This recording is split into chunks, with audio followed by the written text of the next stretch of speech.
But, you know, the whole move of these implants, there are a couple of stupid companies like the Verichip Corporation, with all its various names, that come out and say, oh, well, we want to sell this as a product. I don't think it's going to happen that way. People don't want an ID microchip. But if you turn around and instead say, you'll be able to listen to music and access Facebook and you know, get your email through this little implant, you're going to have a stampede of people wanting to do it.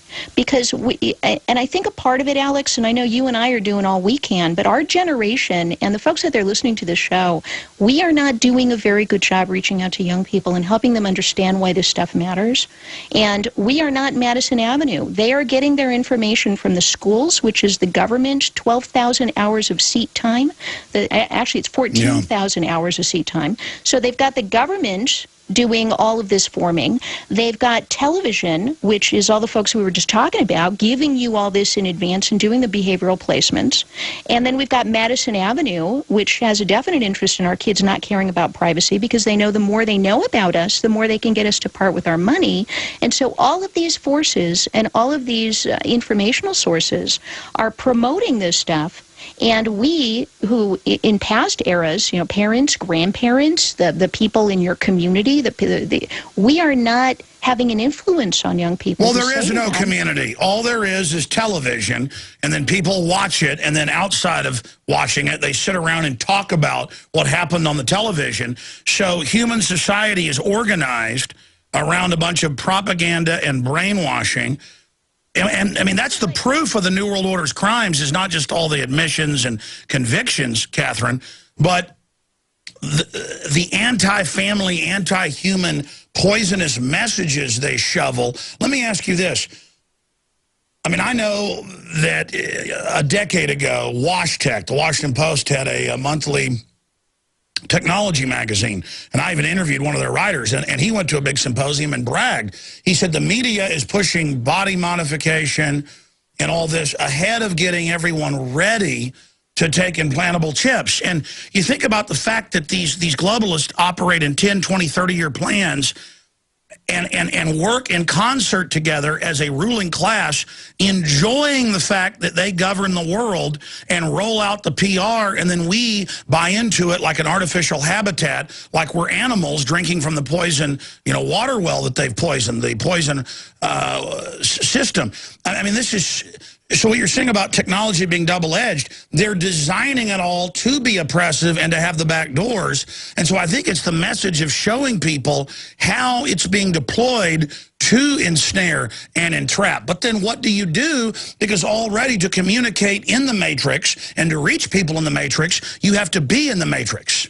Right, that's right. And you know, I always go back, Alex, when I get frustrated by that, because I'm not going to get an iPhone. So I may be like that guy in the 1920s who was driving his mule team down Main Street while the cars were honking, because I'm not going to get an iPhone. That's where I'm drawing the line, because I know that that's going to be near-field communication that is one step away from the implant. It's those phones, and they're already a privacy disaster.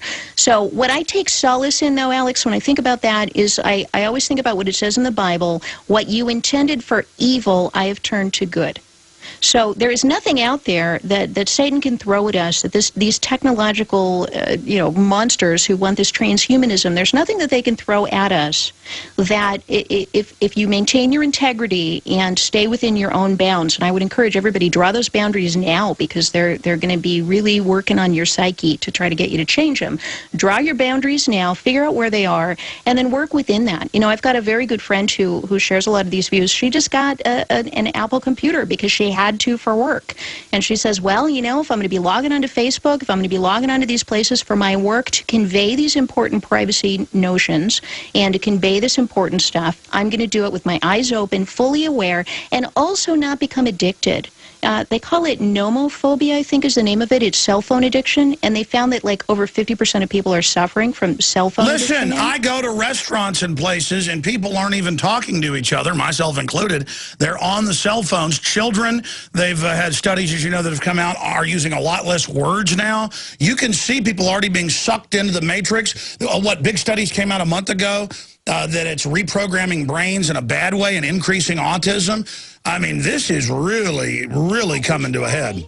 You know, I had somebody 28 years old write into me through my radio show and say, I went back to college. I'm in with a bunch of 18, 19, 20, 21-year-olds. And by the way, present company excluded, all you young people listening to Alex, amen to you and thumbs up. But, you know, he was writing that you can't even carry on a conversation with these people. They're shifting. Their eyes are shifting around. They're moving from foot to foot. They can't hear the end of a statement. They have no attention span. They've been programmed down. I mean, we know it hurt children to have their attention span go from about an hour down to like 6, 7 minutes for cartoons. Now it's a matter of seconds, and all they can do is gibber. And let me explain what I've a understanding I've developed. Their brain waves are near, and this has been confirmed, near a dream state, and they're in a fantasy of a fake archetype program of the trendy they are. Of the Madison Avenue archetype they've taken on, and that's why they smile with pleasure and look down on everyone else's scum. So it's like people in the Matrix walking around that they're movie stars in the Matrix. It's just like the movie The Matrix, where he says, I don't remember anything, put me back in, make me a movie star. They are walking around thinking they're trendy, and there's no one even home now. You know, it is the most disturbing thing. And so what do we do? Well, first of all, I think it is okay to put your foot in the water and use some of these technologies. I do. I'm not going to get a microchip implant. They will have to shoot me before I will ever do that. Or if you believe what the Bible has to say about that, they will behead the people who will refuse to ultimately sign up for whatever form the mark of the beast takes. So I've got my lines that I've drawn. I pay for all my payments in cash. I do not use a credit card. I can count on my fingers the number of times I've used a credit card in the last 10 years. We've got to keep cash alive. We have to. We have to. But, you know, but again, I was thinking about this. The guy driving down Main Street in the 1920s in his mule cart, you know, at some point, that guy's going to get old and die, and then everybody drives a car. Or the people who said no to the telephones, who thought it was impersonal. You know, the Amish are fascinating to me because they've actually said no and let all of the freeway of technology race around them, and they're still on their mules without their phones. So, well, I can see people 300 years ago seeing those cesspit cities and saying, we don't want any part of this, we're going to the countryside. That's right. Well, there's a new study out today that perhaps you saw that actually the Amish are the only population in America that seems completely resistant against all of the allergies that our kids have. So you look at that and you go, okay, well, what is it? Is it exposure to radio, you know, electromagnetic radiation? Well, that's what the top scientists are saying, is it's a cocktail. It's the GMO, it's the air conditioning chemicals, it's the computer screens, it's all of it's the frequency pollution.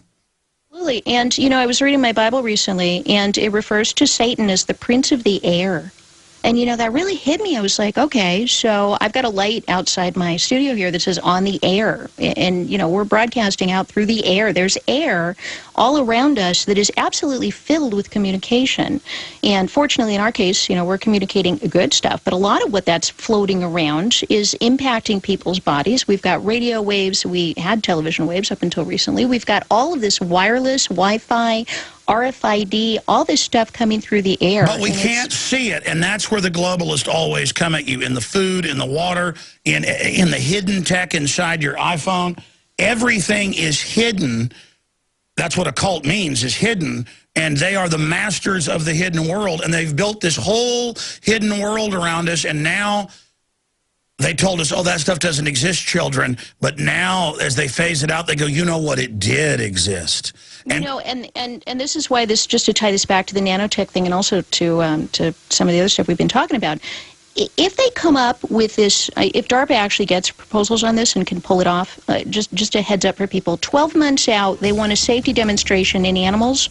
By 42 months out, they actually want to demonstrate this nano platform tracking sensor in a large animal with 5 analyte detection. So a large animal, what are we talking, like a dog, a moose, a cow? I don't know. But 42 months out, they want that. At what point can they just inject this into us and we don't even know it's there? I got news for you. I know military that have taken chips. And I have, well, I'm not going to get it. I've had family that was told they were getting chips, and now they won't talk about it. We'll be right back. If you believe in this information and want to support its viral spread, go to the InfoWars store at InfoWars.com. We've got the new G.I. Joe InfoWars t-shirts. We've got the incredible Pro Pure gravity-fed filters available at InfoWars.com in the store. We've got a new DVD, Scientists Under Attack, the Don't Tread on Me flag. We've got all sorts of different bumper stickers to help spread the rebellion virally. It's all there. Wristbands, citizen rule books in every order. Order online at Infowars.com today. The water filters, the canteens. It's all there. Infowars.com. Chicago Tribune, MSNBC, and others. FDA says nanotech may need extra safety test. And the FDA is run by Monsanto, eugenicists, the globalist. I mean, it'll just make your head spin when you look at it. And they admit, oh, hundreds of food products and other things, they have nanotech in them. And yeah, it goes through the blood-brain barrier. These little nanotechs are in your brain. And then we'll just see neurological disorders, cancer, everything off the charts. It's getting, I mean, the numbers of pediatric cancers, diabetes, neurological disorders, breast cancer, we lead the world in that.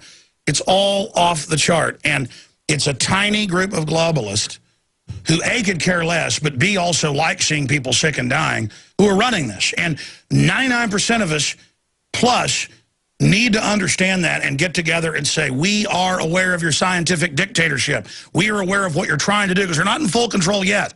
And exposure can bring them down. Catherine, in closing, how are you doing with the treatment you've undergone for breast cancer? I have really good news on that. I am done at the end of this month. Done, done, done, done. And as your listeners know, I had stage 3 breast cancer, 16 months of treatment. It has been the journey of a lifetime here. And May 23rd is my absolute last day. I get my final treatment, and then they give me a big hug and they send me out into the world and say, "Good luck, honey."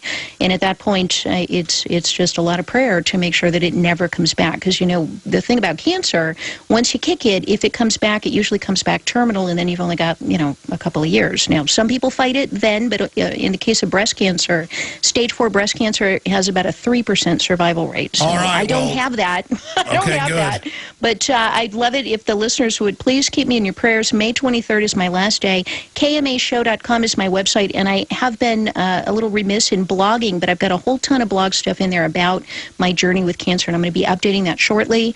Also, Alex, I wanted to ask you, I would love to have you be our celebrity spokesperson for Start Page. So I'm just going to throw that out. Maybe you and I can talk off the air. But we love you, and we know that, you are probably more than anybody else out there the single voice who gets it, who understands the importance of this stuff, and who understands why we do not want to be under the thumb of these people who want to watch. Yeah, well, I already use StartPage.com. If you click on the search engine tab at Infowars.com, it takes you to a Start Page search system. We don't even use Google anymore, even though I call it the NSA search engine and try to educate people. It's just a criminal organism. But yeah, well, I'll try to call you later today, Catherine. God bless you, and I'm flattered. We'll talk soon. God bless you. Thank you, Alex, for all you do. You bet. There goes Catherine Albrecht, Dr. Catherine Albrecht. I am out of time here. Max, one of our IT guys, pointed out we had a whole bunch of people sign up for the free weekly newsletter. We also send out news alerts on it. If you go to the right-hand side of Infowars.com, it says the Infowars Insider. Simply put in your email address right there, and it signs you up for the free newsletter and alerts. Everybody that signs up, coming up Wednesday, we're going to send out an email that gives you the new web address and everything for the beta testing of the new social network. And for a few weeks, we're going to be beta testing it, but you'll have first dibs at setting it up there. I've had a lot of other stuff on the fire, but things are moving so quick, I'm just rushing everything out. This has been way behind, but I'm rushing a bunch of other new projects out. A social network for everybody to meet and get together. You can go to Infowars.com/newsletter as well, and find the URL to sign up for free for the Infowars Insider. And finally, don't forget, we also carry the book. It's sold out everywhere else, or selling out everywhere else. I'm told they're printing more, but we have some. The Strategic Relocations, available at Infowars.com by Joel Skousen, and more. So key information on that front. Help us get the re-education camp news out. We'll cover on the news tonight, 7 o'clock.